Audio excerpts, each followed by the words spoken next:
Welcome to this BeeGraphy tutorial. Today we will create an intricate parametric stairs using various nodes and connections. This demo highlights BeeGraphy's parametric design by creating stairs with custom sizes and spacing for generative design. First, we need to define our starting points in 3D space. Use the construct point node. Now we want to control our height, that we will create a range input node. Now we need to move it.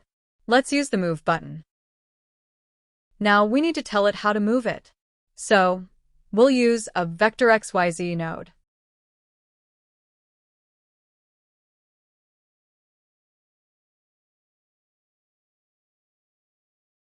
Let's add another construct point node. Next, we need a range input node to specify the length of the stairs. Now we need to move the second point, so we will add another move node. Again, we need to tell how to move it, so we'll use the vector XYZ node.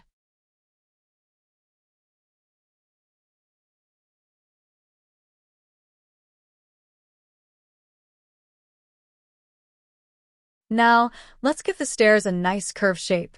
Let's create a NURBS curve node by connecting the 4 points we created.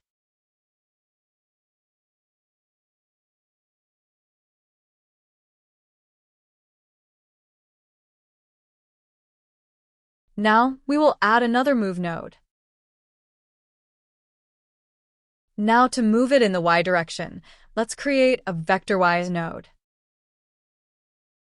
Now we need to add a range input node to control the width of the steps.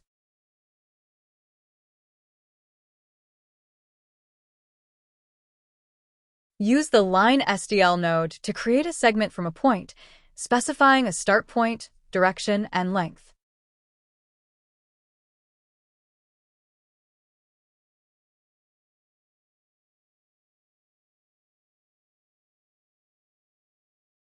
To generate more segments between this baseline and the NURBS curve, we will use the Tween Curve node. Now we need to add list sequence SEC, which will count the number of curves. To manage it, we will know the range input node.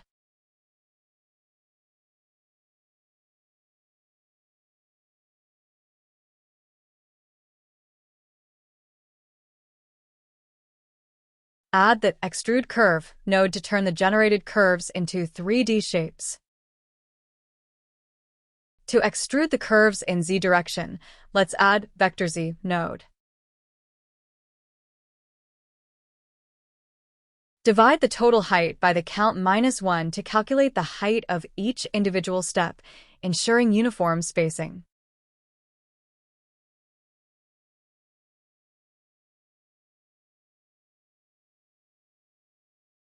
Next, we'll transform these surfaces into solids by adding Extrude Surface node. We need to point it to the Y-axis. For that, we need to add a vector Y node. We will make one more division to determine the thickness of our steps.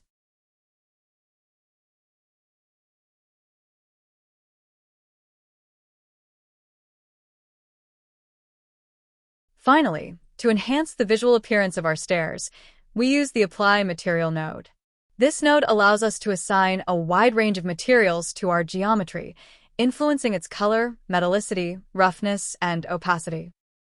To simplify your workspace, we can use the Hide function to hide additional nodes.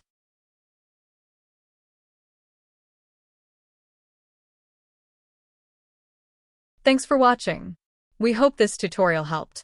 For more on computational design, please like this video, subscribe to our channel, and hit the bell icon to get the notifications. See you in the next tutorial.